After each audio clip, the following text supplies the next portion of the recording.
gal with a walk that makes the boys gawk, Elvira, Mistress of the Dark.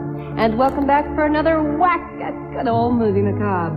Now this time around, it's the horror of death. I mean, how is that for a scary sounding title, huh? The horror of death. Well, a man obsessed with immortality discovers the secret of the dreaded asphyx. Now, this word asphyx, I ain't exactly sure what they mean by it, but I don't think they're talking about a surgical procedure. Oh, then again, maybe they are. So, it's the horror of death, another movie Mac Biggie, and it's coming right up after these words from the advertisement. Is the soul at the moment it departs the body. At death. Whoa, when those guys say they're into still photography, they really mean still. God, what a weird hobby, photographing corpses. Like, that's right up there with collecting bar napkins. Don't move, watch the birdie. And who do you think this guy was waving to? I mean, maybe he was just, waving goodbye. Adios, cruel world. I can just see Sir Hugo's business card now. Sir Hugo Cunningham, photographer. Weddings, bar mitzvahs, and dead people. And now they find smudges all over the slides. Like, big deal, right? I mean, they think it's some soul departing the body or something. They only knew the truth. Some kid down at the photo drop was eating a chili dog at the same time he was handling their slides. Just send those suckers back. I mean, that's why they give you that guarantee.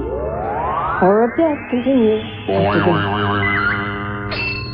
Oh, to die. I shall go out of my mind if I don't know. And you expect me to help you? I beg you, Giles. The last thing that went through Clive's head was that branch on the tree. I guess you could say he found out the hard way that you don't stand up in a boat. Why, I thought it was kind of dumb on their part in the first place, letting crazy old Sir Hugo take their pictures when they knew his specialty was photographing the dead. Stand over there and just say cheese. Get out of here with that camera, would you, Sir Hugo?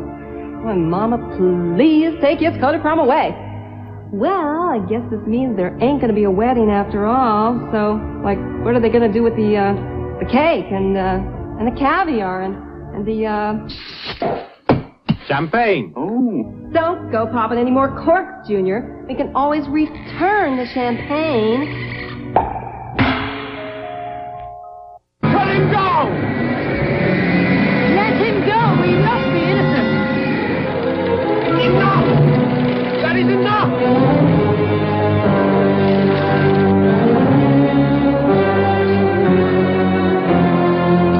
Well, I guess this means that now they're going to retire old number 5's jersey.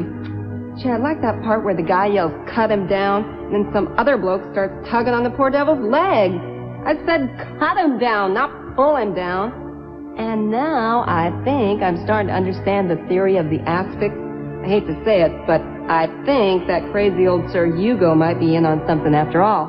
I mean, that guy on the gallows, he got his ass fixed, but good. You're watching the horror of death on Movie Macabre.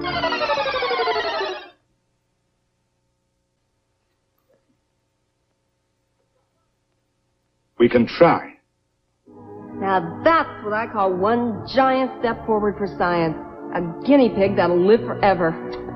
Boy, I remember when I was just a little nipper of the dark. It was always such a bummer to get a guinea pig as a pet, only to have it die on me about 6 months later. Oh, yeah. Just about the time I was getting around to naming it, gone. Gee, what a triumph, Sir Hugo. Attaboy. Of course, that triumph did come a little too late for Sir Hugo's son and for his bride-to-be. Not to mention, of course, that poor bloke on the gallows. But it sure is nice to know that some pink-eyed little rodent is going to make it past his first birthday.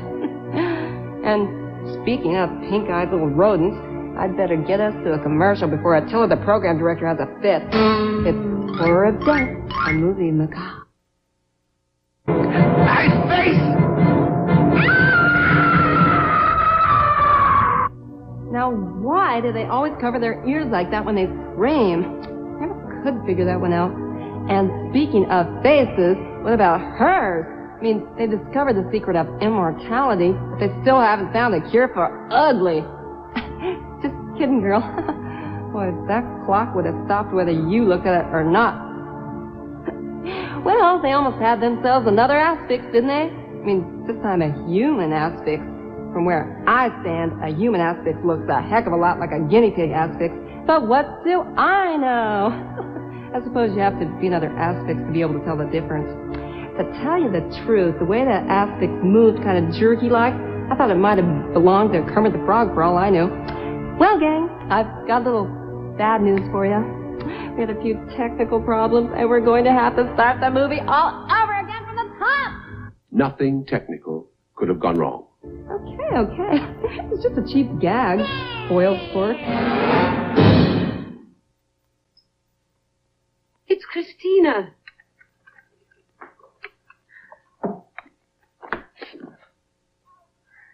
You saved his life.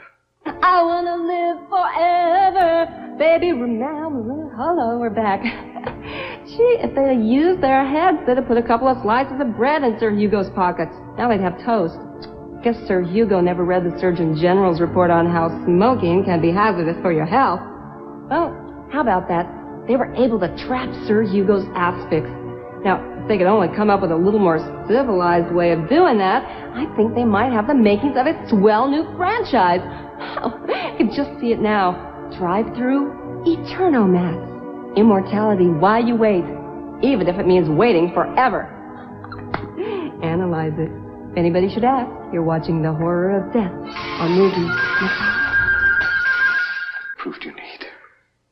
Well, it's a lucky thing for Sir Hugo that he didn't have to get up in the middle of the night to use the John. I mean, no wonder he didn't have that second glass of wine with dinner. And I'll tell you what's going to kill him. And just wait till next month when the electric bill comes. Oh, that'll give him a bigger shock than the one he got when he was strapped in that chair. I've even got a better idea than that.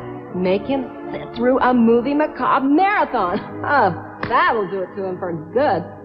Well, gee, what do you do to top something like immortality? Maybe you, like, work on your bowling score? I don't know. Anyway, we'll find out as the Horror of Death continues on Movie Macabre.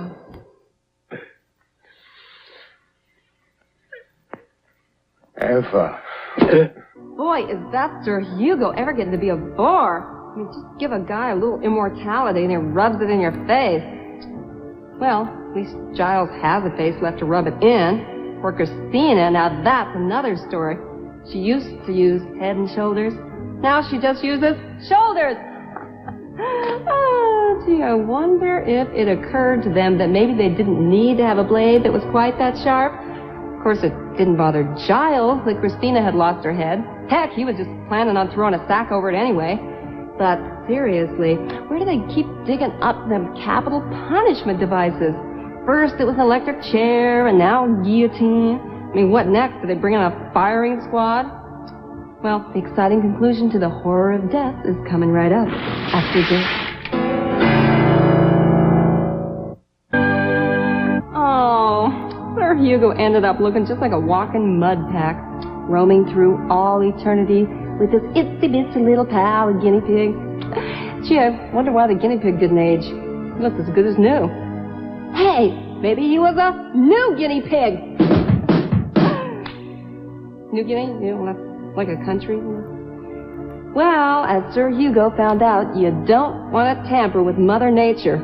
Oh, maybe he could have gone in for a tummy tuck, but immortality? Whoa, that was like getting a little too heavy. Okay, the movie ran a little long this week, so for once, I don't have to tap dance till the time to roll the credits. Guess what? It's time to roll the credits. So until next week when we do it all over again, I'm Elvira, Mistress of the Dark, wishing you and yours a pleasant dream.